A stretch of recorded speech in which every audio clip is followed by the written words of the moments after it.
আসসালামু আলাইকুম। কেমন আছেন সবাই? আশা করি প্রত্যেকে অনেক বেশি ভালো আছেন। ফিরে আসলাম নতুন আরেকটি ভিডিও নিয়ে। আজকে আমি এই ভিডিওতে আপনাদের একটা বিষয় সম্পূর্ণরূপে ক্লিয়ার করার চেষ্টা করব।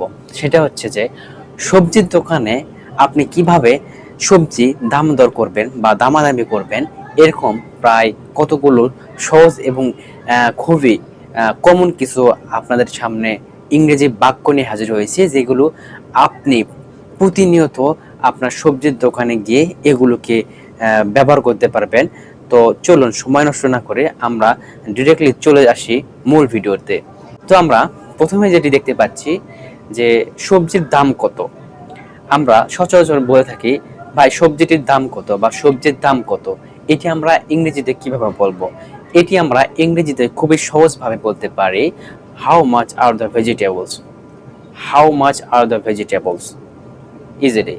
তারপরে আমরা দেখতে পাচ্ছি এটা কত কিলো, এটা কিলো কত, বা এটি 1 কেজি কত টাকা দাম আমরা বলে থাকি। তো এটি আমরা ইংরেজিতে কিভাবে বলবো? এটি আমরা খুব ইজিলি আমরা ইংরেজিতে বলতে পারি how much per kilo. How much per kilo. আমরা বলে থাকি অনেক সময় বা বলি যে এটা তো অনেক বেশি দাম, তাহলে আমরা এটি ইংরেজিতে কিভাবে বলতে পারি, বা এই শব্দ এই বাক্যটি আমরা ইংরেজিতে কিভাবে কনভার্ট করব? এটা খুব সহজ। This is too expensive. This is too expensive. আবার এরকম বলে বলে থাকি যে আরেকটু সস্তা হবে না, আরেকটু সস্তা হবে না। এটি আমরা ইংরেজিতে কিভাবে বলবো? খুব ইজিলি আমরা এটিকে ইংরেজিতে বলতে পারি can't it be cheaper. Can't it be cheaper. আরেকটু সস্তা হবে না। তো পরের আমরা সেন্টেন্সটি দেখতে পাচ্ছি, আমাকে একটা ভালো দামে দিন, মানে যেটি আমি নিতে পারবো, বা এরকম কথা আমরা বলতে থাকি যে একটা ভালো দামে দেন যেটা আমার নেওয়ার সামর্থ্য থাকবে। এটিকে আমরা এভাবে বলি, আমাকে ভালো দামে দেন। তাহলে এটা আমরা ইংরেজিতে কিভাবে বলবো? এটা আমরা ইংরেজিতে বলবো give me at a good price. Give me at a good price. আপনার শেষ দাম কত, বা আপনি শেষ দাম ওটি শুনলে, আপনার শেষ দামটা শোনা হয়ে গেলে আপনি কিন্তু পণ্যটি কিনবেন। তো এরকম একটা মুহূর্তে আপনার এরকম বলে থাকেন, আপনার শেষ দাম কত। তো আপনার শেষ দাম কত এটি আপনার ইংরেজিতে কিভাবে বলবেন? এটি আপনি খুব ইজিলি বলতে পারবেন এভাবে যে what's your final price. What's your final price.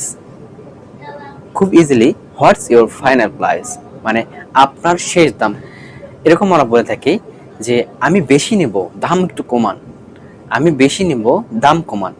এটি আপনি কিভাবে ইংরেজিতে বলবেন?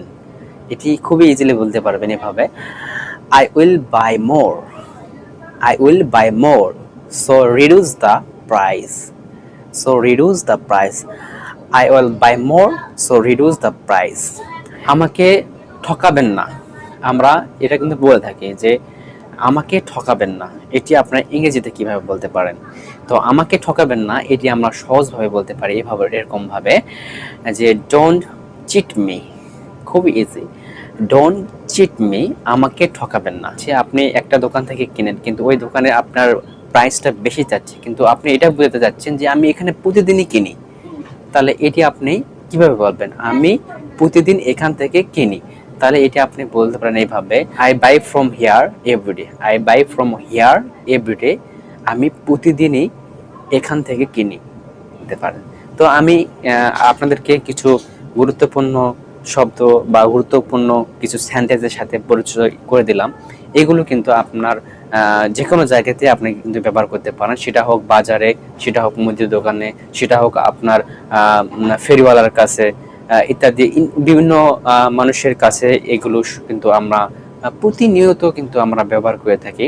তো এই শব্দগুলো আমাদের চারপাশেই কিন্তু আছে, খুব ইজিলি কিন্তু অনেকে আছে সব কিছুই জানে, কিন্তু বাট কিভাবে সাজাবো, কিভাবে কথাটা বললে খুব সহজে সবাই বুঝতে পারবে, এটি আসলে সেন্টেন্স স্ট্রাকচার ঠিক করতে পারে না। তাদের জন্য কিন্তু ভিডিওটা অনেক গুরুত্বপূর্ণ।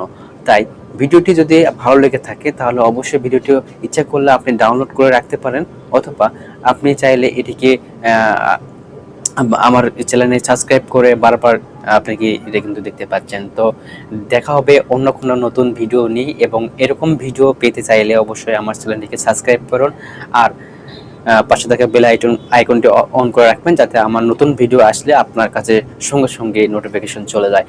তো দেখা যাচ্ছে নতুন করে কোনো টপিকের উপর ভিত্তি করে ভিডিওতে। সে পর্যন্ত ভালো থাকবেন, সুস্থ থাকবেন, আর অবশ্যই সাবস্ক্রাইব।